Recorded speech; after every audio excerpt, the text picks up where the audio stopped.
The engine cut, the door opened, and then it closed again. Without me. I was 7 years old, standing in the parking lot of a Walmart in Tucson, Arizona, holding a half eaten bag of pretzels and watching my father's truck pull back onto the main road. I remember the heat coming up off the asphalt.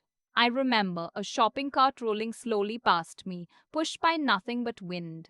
I remember thinking he was just going to circle around, that this was some kind of joke, that any second the truck would swing back into the lot and he'd lean out the window laughing, saying, "Come on, get in. I was just messing with you." He didn't come back. My mother was in the passenger seat. She didn't look back either. I stood there for probably 20 minutes before a woman in a red vest, a Walmart employee on her break, noticed me and brought me inside. She bought me a bottle of juice from the vending machine with her own quarters and sat with me while someone called the police. I remember she smelled like fabric softener and cigarettes, and I remember thinking she was the kindest person I had ever met. I still think that sometimes. The police couldn't reach my parents that night or the next morning.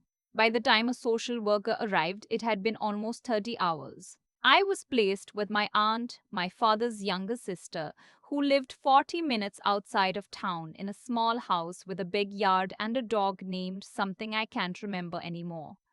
What I do remember is that she didn't ask me a lot of questions. She just put clean sheets on the pull-out couch, made me a grilled cheese, and said, "You're staying here for a while. Is that okay?" I nodded. "Good," she said. "I'm glad. That was 20 years ago. I'm 27 now.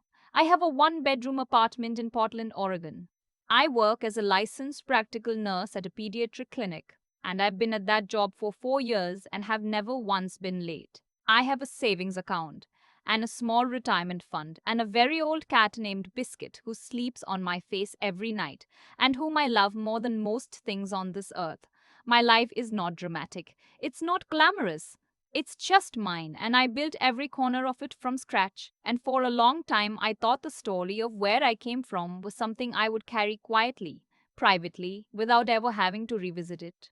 Then my father knocked on my door. It was a Thursday evening in late October. I had just gotten home from a double shift, and I was standing in my kitchen eating cereal because I was too tired to cook. Biscuit was yelling at me from the couch. I had a true crime podcast on in the background, half paying attention. Someone knocked, and I figured it was my neighbor returning a package. I didn't even look through the peephole.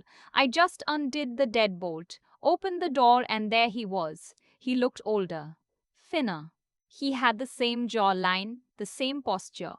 That slightly defensive way he used to stand, shoulders rolled forward, chin tilted up, like he was always about to argue with someone. He was wearing a grey jacket I didn't recognize and holding his truck keys. My mother was 2 steps behind him, partially in shadow. Neither of them said anything for a moment. Then he said, "There she is," like I was a coat he'd misplaced. I didn't say anything either.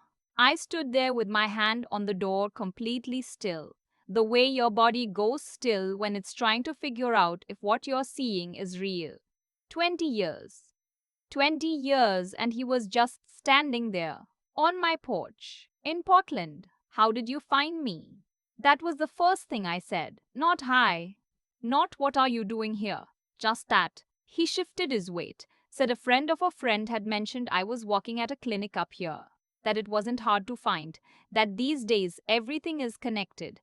I thought about the fact that I had a public LinkedIn profile with my employer listed. I thought about how I'd never changed my last name. Never really thought I'd need to. I made a note to change that. "What do you want?" I said. My mother stepped forward then. She'd done something to her hair. It was shorter, lighter. She looked tired in a way that I recognized from childhood. That specific brand of tired that came from years of accommodating someone else's needs at the expense of your own. I might have felt something like sympathy if I hadn't known what came next. She started to explain. They were going through a hard time. My father had been between jobs for almost 2 years. They'd had to sell the house. There were some medical bills. She didn't specify whose, and some credit card debt, and they were trying to get back on their feet, and they just needed a little help, Not much, just enough to cover 2 months of rent while they figured things out, and they knew it had been a long time. And they knew things hadn't ended well. But I was their daughter and they were family, and I closed the door. Not slammed, just closed it. Quietly, firmly, the way you'd close a cabinet. I stood in my hallway for a few seconds with my back against the door. My heart was going fast, but my hands were steady. Biscuit walked over and sat on my foot, which is something he does when he can tell I'm upset, and I reached down and scratched his ears. Then I called my aunt. She picked up on the second ring. I told her what had just happened, and she was quiet for a moment, and then she said, "Are they still there?" I looked through the peephole. My father was still on the porch talking in a low voice. My mother was sitting on the top step. "Yes," I said. "Okay," my aunt said. "Don't open the door again," and call someone. "Do you have anyone you trust?" I had a co-worker, Tess, who had become one of my closest friends over the past 4 years. She'd grown up in a complicated situation herself, and she had what I would describe as a very practical, unpanicked approach to chaos. I texted her while still on the phone with my aunt. Within 4 minutes, she had responded, "On my way. Don't do anything without me." I didn't open the door again that night. Eventually, around 9 o'clock, I heard footsteps on the stairs and then nothing. I looked through the peephole. The porch was empty. I didn't sleep well. They came back the next Saturday. This time I was ready. In the week between visits, Tess and I had talked through the situation carefully. She'd helped me pull up the actual legal language around trespassing and harassment in Oregon. We'd talked through my options, and she'd connected me with someone she knew, a former law enforcement officer named Mr. Dontu Abernathy, who now worked privately, helping people in situations that hadn't quite crossed the threshold into formal police territory but needed someone with experience to navigate. Mr. Abernathy was around 60, quiet, and had the kind of face that didn't give anything away. He met me for coffee and listened to the whole story without interrupting.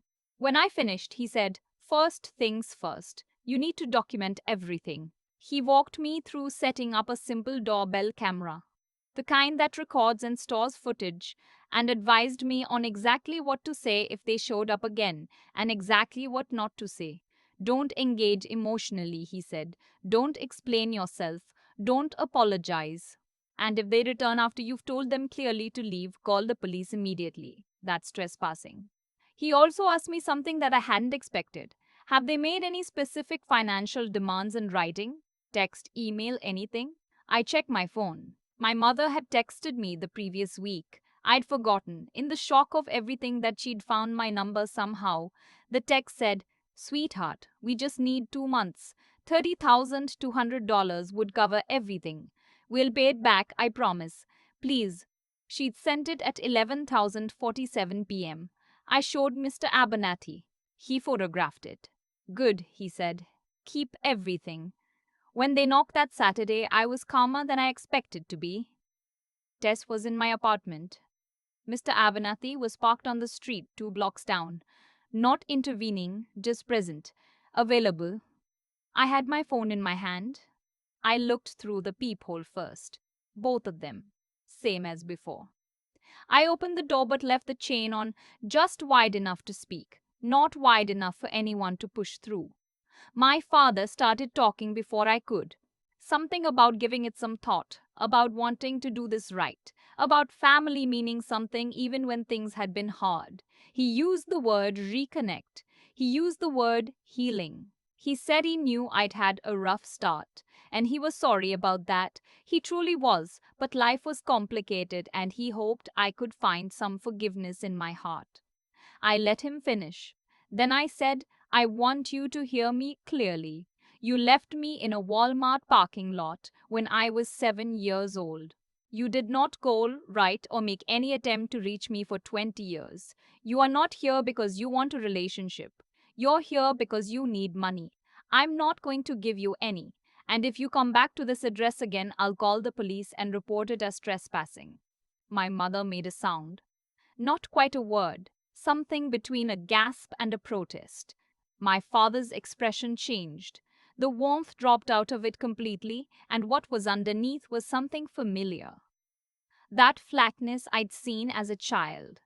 The look that came right before something hard was said. He said, "After everything we did for you, I closed the door. I stood in the hallway again. Tess came out of the kitchen holding 2 mugs of tea and handed me one without saying anything. We stood there for a moment listening. Footsteps, voices, low and heated. Then the sound of someone on the stairs. Then silence. I texted Mr. Abernathy. They left. He responded, "Good." Saved the recording from the camera. All of it I did. 3 days later, my mother called from a number I didn't recognize. I let it go to voicemail. She left a message that was 12 minutes long. I listened to it later, once, and then sent the file to Mr. Avenathy. In it, she said many things. She revisited the parking lot incident and offered an explanation for it that I won't repeat here because it doesn't deserve to be repeated. She talked about how hard their lives had been. She talked about how I didn't understand what it will like to be a parent. She said at one point, "We made you who you are." That one sat with me for a while. Not because it hurt exactly. More because I thought about it from every angle and realized she might actually believe it. That they might genuinely believe that abandoning me at 7 years old, forcing me into a system that could have swallowed me whole if not for one incredible woman who chose to step up, that all of that somehow shaped me into someone worth knowing. Like they were owed credit for the adversity they created. I didn't call back. The following week, I sat down with an actual attorney. Tess came with me. The attorney, a woman named Miss Wexford, who specialized in family law and civil harassment, reviewed everything: the voicemail, the text, the doorbell footage, Mr. Abernathy's documentation. She told me that Oregon's civil harassment statute allowed me to file for a restraining order based on repeated unwanted contact and the credible threat of continued harassment. She also pointed out that showing up at my home on multiple occasions after being told to leave, combined with a written financial demand, painted a very clear picture. "Do you want to pursue this?" she asked. I thought about the 7-year-old standing in a Walmart parking lot, holding a bag of pretzels, watching a truck pull away. "Yes," I said. The hearing was set for 5 weeks later. I was given a temporary restraining order in the meantime, which meant that any contact from either of them, phone, text, in person, would now have legal consequences. I had it served to them through the county. I don't know what they thought would happen. Maybe they assumed I'd back down. Maybe they assumed the restraining order was a bluff. Maybe they just didn't understand that I had stopped being the 7-year-old who stood there waiting for them to circle back. They showed up at my clinic. Not inside, they didn't come in. But one of my co-workers mentioned that Tuesday morning that a man and a woman had been standing outside near the parking garage and had asked her when she arrived whether I was working that day. She'd said she didn't know and come straight inside to tell me. I called Mr. Avanathy. He told me to call the police and report it as a violation of the temporary order. I did. The officer who responded took my statement, checked the documentation, and confirmed that what had happened constituted a violation. My father was cited. My mother was cited. They were both required to appear in court. At the hearing, I sat on one side of the room with Miss Wexford. My parents sat on the other side. They had no attorney. My father had apparently decided to represent himself, which Miss Wexford had told me was not unusual and rarely went well. The judge reviewed everything methodically: the text message, the voicemail, the doorbell footage showing 2 visits to my residence after I had verbally told them to leave, the documented appearance at my workplace. He asked my father to explain his understanding of the temporary restraining order. My father said he hadn't thought it applied to public spaces. The judge explained with the careful patience of someone who has said the same thing many times that it did. The restraining order was made permanent, 3 years renewable. My parents were ordered to have no contact with me, not in person, not by phone, not through third parties. Violation would result in criminal charges. My father was also fined for the workplace incident. The whole proceeding lasted about 45 minutes. Afterward, Tess and I walked to a diner 2 blocks from the courthouse and ordered breakfast food even though it was 2 in the afternoon. I got scrambled eggs and a side of sourdough toast and a very large coffee. Tess got pancakes. We didn't talk about the hearing for a while. We talked about her dog's upcoming vet appointment and a show we'd both been watching. It felt important to be normal, to just be two people having breakfast. Eventually, she asked, "How do you feel?" I thought about it honestly. I said, "Lighter, a little strange, like I'd been carrying something for a long time and I forgot it was heavy until I put it down." She nodded. "That tracks. I've thought a lot since then about what it means to be owed something by people who don't believe they owe you anything. My parents gave me life and then, apparently, considered the transaction complete. My aunt took me in and gave me stability and a grilled cheese and clean sheets and 20 years of showing up, and she has never once asked me for anything in return. She came to my nursing school graduation. She sends me birthday cards with a $20 bill in them even now, which I keep meaning to tell her she doesn't have to do. She calls on Sunday evenings just to check in. That's family. That's what it actually looks like. I went back to Tucson once a couple of years ago just to see it. The Walmart is still there. The parking lot looks exactly the same as it does in my memory, which surprised me.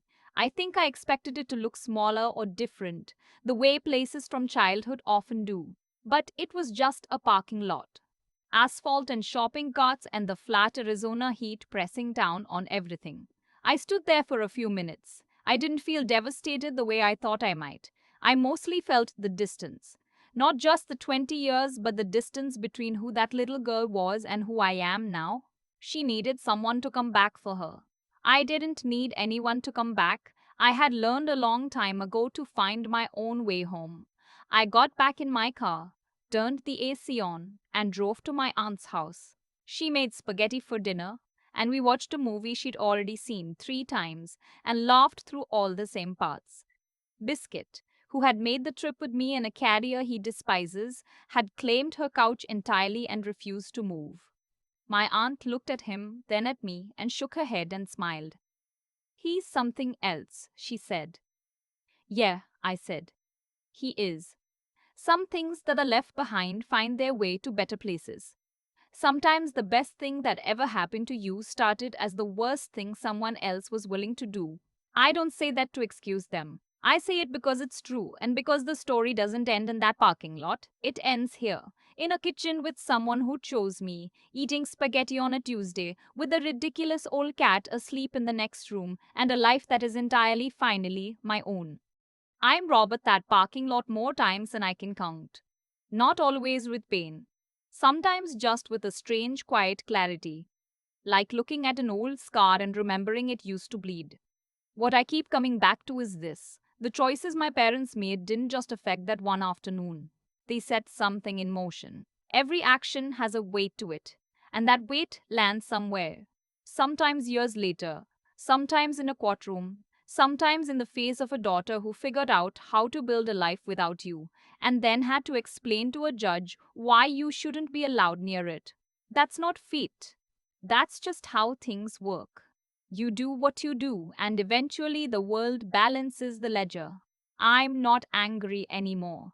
I was for a long time a low, steady kind of angry that I carried around like a stone in my pocket, not heavy enough to stop me, but always there.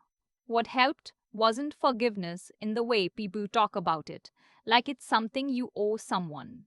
What helped was understanding that my life moved forward in direct proportion to the choices I made. Not theirs. Mine. Every time I chose to show up to work when I didn't want to. Every time I chose to ask for help instead of disappearing. Every time I chose to trust someone like Tess, or listen to someone like Mr. Abernathy, or walk into an attorney's office and say I need this to stop. Those were the choices that actually mattered. My aunt used to say that being a good person wasn't about never being hurt. It was about what you do with the hurt. She didn't lecture me about it, she just lived it, right in front of me for 20 years. She took in a 7-year-old she didn't have to take in, and she treated that child like she was worth something. And that act of simple human decency, that moral choice she made without fanfare or expectation, changed everything. I try to carry that forward. At the clinic, with my patients, with the kids who come in scared and small and unsure if anyone is paying attention, I pay attention. That matters to me. The other thing I've learned the hard way. The only way it really sticks is that being smart about your situation isn't cold or calculating. It's survival. When my father showed up at my door, the worst thing I could have done was act on pure emotion. Instead, I called my aunt. I called Tess. I found Mr. Abernathy. I documented everything. I walked into Miss Cyber. Wexford's office with a file folder full of evidence, and I let the process do what I couldn't do alone. Using your head when your heart is breaking. That takes more strength than people give it credit for. And strength, real strength, the kind that lasts, isn't something that appears in a crisis. It's the sum of every small thing you did on a Tuesday when no one was watching, every shift I walked, every bill I paid on time, every morning I got up and went in even when I was exhausted. That's what I had to draw on when things got hard. Not rage, not luck. Just the ordinarily unglamorous consistency of someone who decided a long time ago that their life was going to mean something. I'm still that girl in the parking lot in some ways. I think I always will be, but she isn't waiting for a truck to circle back anymore. She already found her way home, and she built it herself.